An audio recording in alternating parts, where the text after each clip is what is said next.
Hello, everyone. My name is Melody Arteaga, and I am here at COP29 in Azerbaijan as part of Climate Generation's delegation.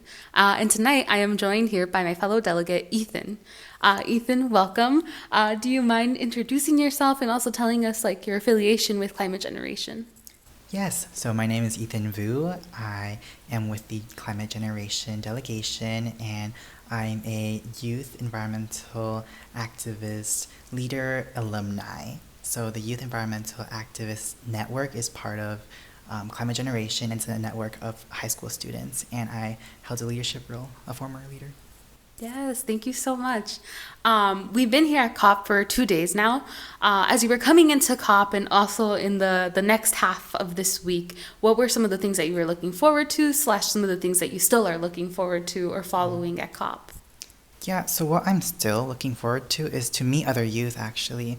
I want to be able to interview them, get to know them, like not like a quick 1 minute interview, but like actually sit down with them and get to know about their work, what organization they work for, and just like to get to know about them, like how did their passion start? Yes, I think that would be so meaningful to be able to make those connections at COP.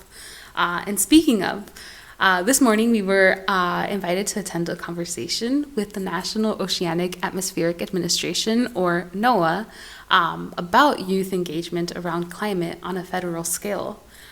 In your opinion, how do you think it went? In my opinion, I don't think it went well at all. For further context, when we first got there, my first impressions were like, oh, this is like what a great opportunity to speak. And we were there in support of our fellow delegate, Lucia, who had the opportunity to actually be part of the panel and weigh in on the conversation. And it was also pretty cool to see other delegates too and be part of the conversation as well. Delegates who are outside of our delegation. Um, and so the question that was um, given to us was how can we involve youth or engage youth in the federal level? And that was the question asked by NOAA, or the people by NOAA. And um, one by one, the delegates, they're giving their answers, but they took a lot of space giving their answers.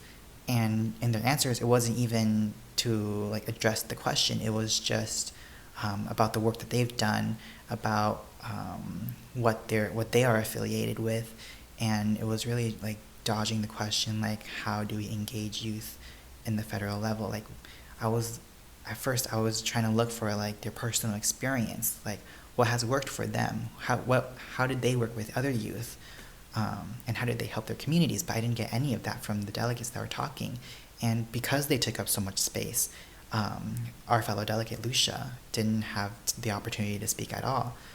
It wasn't until in the middle of the conversation that I checked the time. Like, hey, like if these people are talking for so long, the meeting was probably going to be about an hour and a half or 2 hours. But no, I asked them how much time we have left, and they said 10 minutes, and the meeting was just going to be an hour only. And so 10 minutes, I'm like, whoa, what's happening here? Because my Lucia, they're not getting the opportunity to speak at all. Like these other delegates are taking so much space.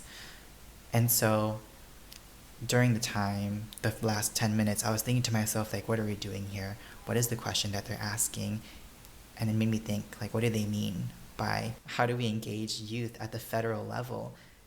And the thing is, there's already youth engaged in this work in climate justice and climate action. Really, the question should be how do we give them the platform to help not only their communities but other communities out there as well. And so it was down to the last 2 minutes, and I just bursted out like furious, like, hey, like let's refocus on this question here. The question is how do we engage students? Let's look in the US, let's look in Minnesota, because that's where we're from. And the work that we've done is that we've engaged with students. And they're holding leadership roles, and we've collaborated with the Minnesota Youth Council. And I was also part of the Minnesota Youth Council at the time when I was a lead leader at Climate Generation. And collaboration, I feel like is an important factor when it comes to engaging youth, because it builds community with one another. We are working with each other, we're partnering with each other, and because of that, I feel like youth are more engaged and they can actually do work to help their communities. And so let's look at that and apply it to the federal level. But of course, I only had 2 minutes to speak, and so I couldn't really fully get into my solution. And so rather, it was just a thought for them to think about, like, youth are already doing the work. Let's give them the platform to do it. Yes. I think with that and seeing how the space was like navigated, what do you think that they could have done to ensure that there was a conversation and that all voices were being heard? Mm-hmm. I feel like it should have been addressed in the start of the meeting that there are so many delegates. Let's all be conscious of time and take up space when we need to, but also leave space too.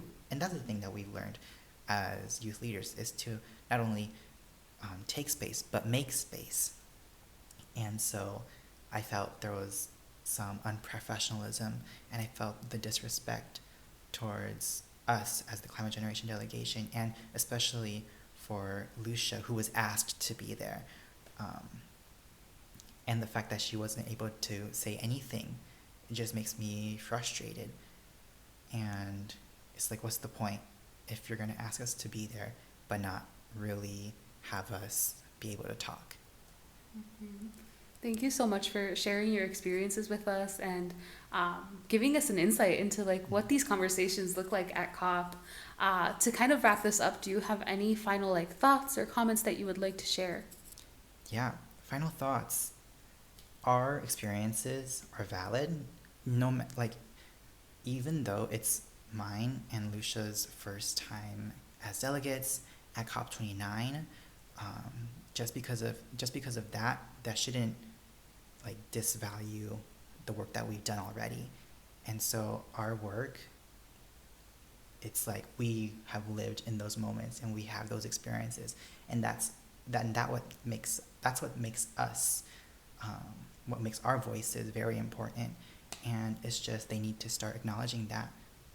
Yes, I definitely agree. Thank you so much for being in this interview. And for those watching, please stay tuned for more content of our delegation at COP29. Thank you so much. Thank you.